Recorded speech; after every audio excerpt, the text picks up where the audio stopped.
So Spain has 7 visas that you are able to apply for to be able to be here. Now, before I jump into all 7, I want to start off by saying I am not a lawyer. A lot of people do hire lawyers to help them through the process of relocating here because it could be a lot of information. If you don't want to use a lawyer, I am living proof that it is absolutely possible to go through the process without a lawyer, but I'm not going to cap and say that it's easy because it's not. But either way, it's not easy with a lawyer either. Either way, you're going to have to put in some work. So you choose your heart. You know who you want, who you really are. Do you know you can be what you want to be? If you try to be what you can, you know you can learn. What's up, y'all? I'm Nikah. I just moved to Barcelona from Atlanta, Georgia.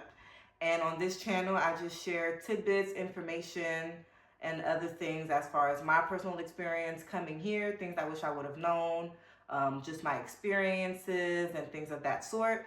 And so if that kind of things interests you, make sure you go ahead and lock in by hitting that subscribe button and turning on those bell notifications so that you can be aware every time I drop a video. Today, what I'm going to be talking to you guys about is about how to be here legally by the various visa options that Spain has. So let's go ahead and get into it. So Spain has 7 visas that you are able to apply for to be able to be here. Now, before I jump into all 7, I want to start off by saying I am not a lawyer. A lot of people do hire lawyers to help them through the process of relocating here because it could be a lot of information. I personally did not want to hire a lawyer because I just didn't want a middleman, because regardless of if I find out the information or a lawyer tells me the information, I still have to do the work to get that paper information in either way. And so for me, it just worked better for me to save a couple dollars by doing it myself without hiring a lawyer. But they do have lawyers as low as I think like the mid hundreds to about like low thousands. So if that's in your budget, absolutely feel free to do so. If you don't want to use a lawyer, I am living proof that it is absolutely possible to go through the process without a lawyer, but I'm not going to cap and say that it's easy because it's not. But either way, it's not easy with a lawyer either. Either way, you're going to have to put in some work. So you choose your heart. So if you are coming from the States or from Canada, you automatically have the privilege of having a 90-day travel visa. So what that means is for every 6 months, you have 90 days that you're allowed to be in the EU.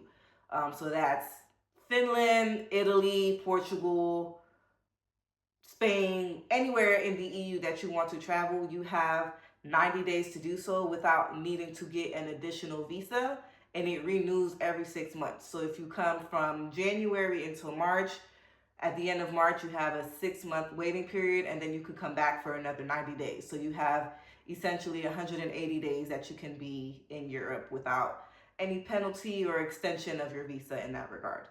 Oh, also, I want to share that though you have a 90-day visa to travel anywhere in the EU, the UK is not necessarily included in that. The UK is a part of Europe as a continent, but it is not under the EU. So these rules of the 90-day visa may not specifically apply to UK.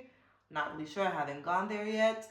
But yeah, as far as the 90-day travel visa anywhere in the EU, it doesn't apply to the UK and anything under the UK. So I think Scotland is under the UK as well, the UK ruling. So I don't think you can just go there either. So now if you want to be here longer, or if you want to be here longer term, there are 7 types of visas that you can look into. I will specifically be talking about 3 that I considered, well, really kind of like 4.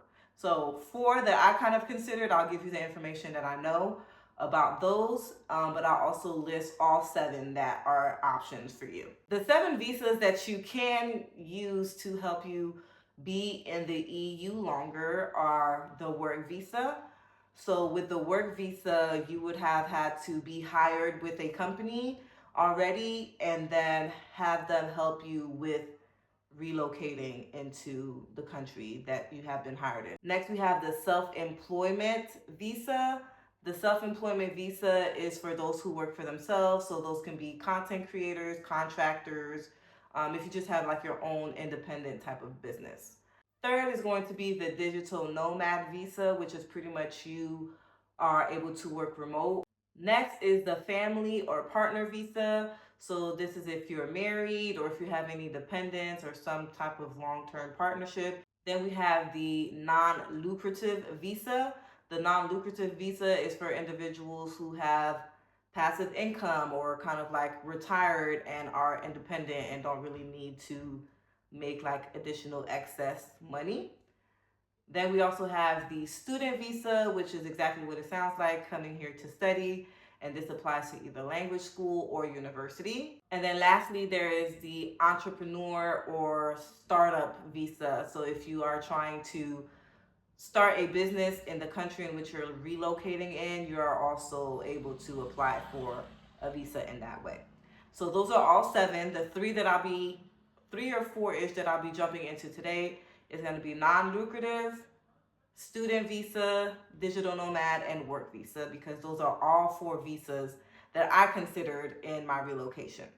So initially my plan was to move here utilizing the digital nomad, because at the time that I made my decision, when we'll call it all the stars aligned pointing me east from Atlanta to Spain, I was currently working hybrid for the company that I was working for, and my plan was to go from hybrid to fully remote. And in the midst of that time, I had 6 months, right? Because I gave them 6 months notice, letting them know what was going on.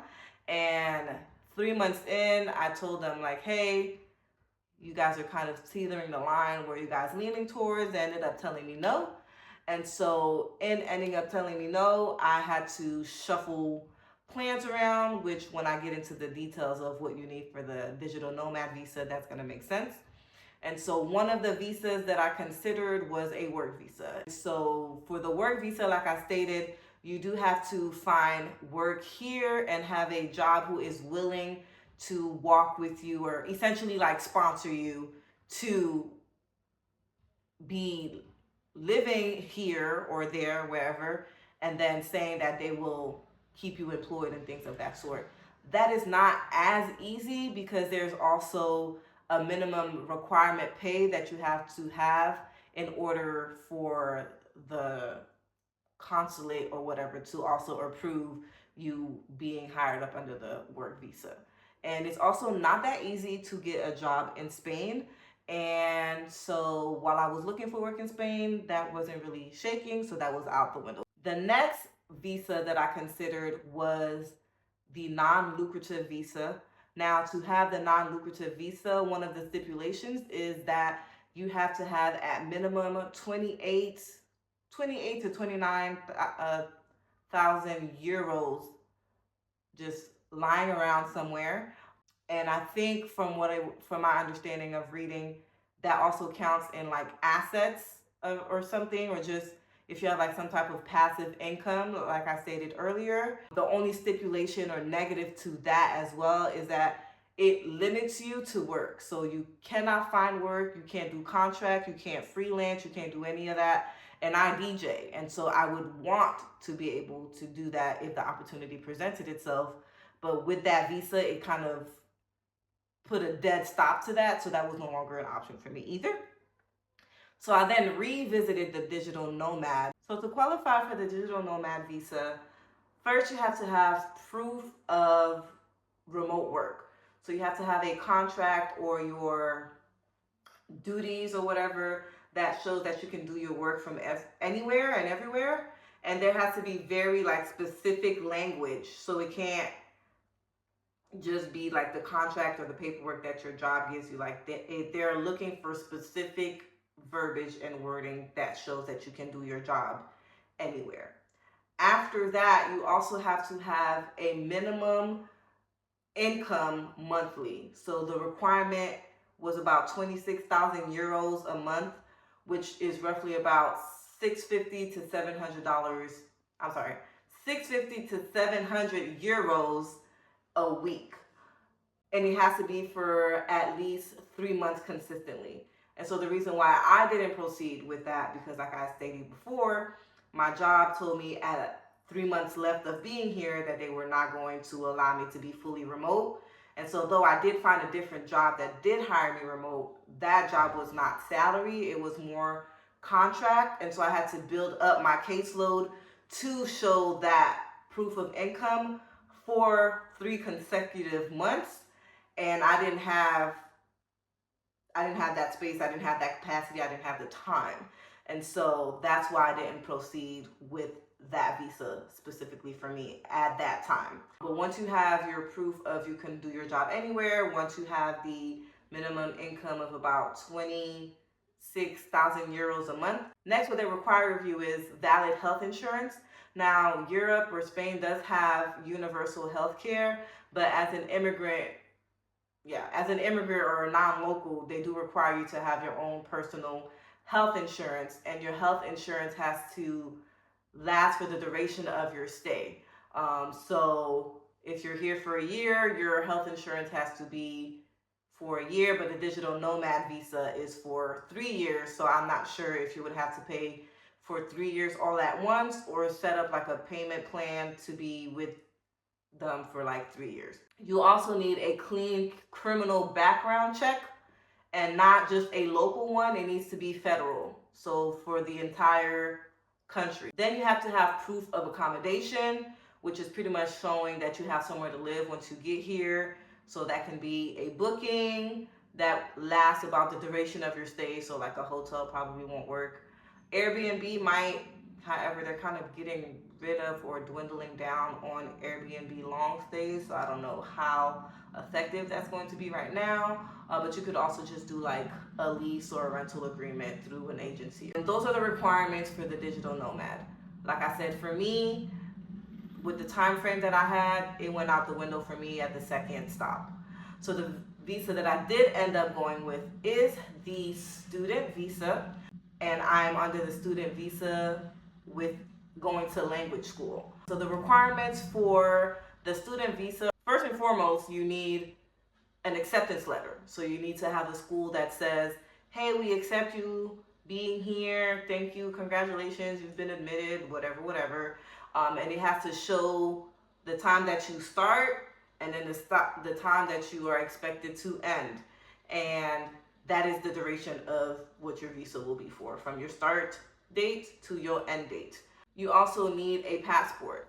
And you need a passport to be valid for the duration of the time that you're here. Now, this obviously goes for all of the visas that you apply for. Like, you can't be here and then you can't expect to be here for 3 years and then your passport is expiring in year 2. More than likely, you're gonna have to go back to the States to make sure that your passport is valid. But yeah, any of these, without saying, you should have a valid passport. You also have to have your own health insurance, and that one you do have to pay in totality for the full year. The good thing about the student visa is that a lot of them are partnered with like health insurances, so they'll give you a discount as a student because, you know, the student life is not an easy life. You then also have to show proof of accommodation, showing that you have somewhere to stay. A lot of them have like on student housing or off student housing, or they also have different connections with different agencies or things of that sort to make it easier for you to find living accommodation within your budget. You also have to have a medical health certificate. So the medical health certificate is to pretty much show that you are in good health, good standing, that you have all of your vaccines, that you don't have West Nile, that you don't have... They literally gave us a sheet to just have the doctor fill, and depending on your doctor, maybe they'll just sign it if they've known you for a while. If not, they might get a little tricky because they can... Some of the stuff like you can't really test for. So, but either way, they just want a clean bill of health saying that you are in good standing and that you're not going to come here and like, I don't know, try to die or something. You also need a federal background check as well. And with the student visa, what's different is you have to have proof of having a certain amount of money in your bank account, or you have to have a sponsor. And so what the sponsor represents is pretty much a person writing a letter saying that they attest that they will be financially responsible for you during your time in Spain. So for the full year, they are saying that they are going to pay your food, pay your housing, pay whatever it is that you need. And then they have to provide their bank statements for at least 3 months. If you have a sponsor, they'll have to do it, their bank statements. If you do it yourself, then you just submit your own bank statements. Now, whether it's your bank statements or theirs, they are looking for at least $700 a month allocated towards you as a person or as the student, which is roughly, I think, about 8,400 euros in the math of the duration of for the year. So it's either you show you have $8,000 in your account, or sorry, we'll just round up and say $9,000 in your account, or somebody writing a letter showing that they're receiving like at minimum that amount of money.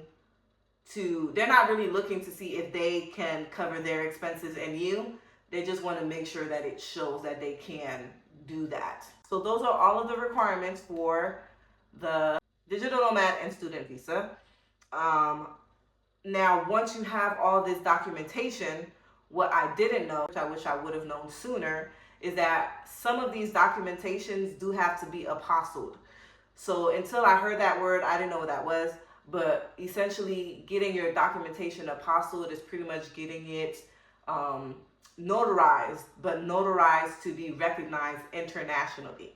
And so there are specific offices in your state or in your city that do apostle paperwork. So the items that you do need to get apostilled are your bank statements, either your own or your sponsors. If you do get a sponsor, the letter from the sponsor also has to be apostilled. You also need your birth certificate, I forgot to mention that.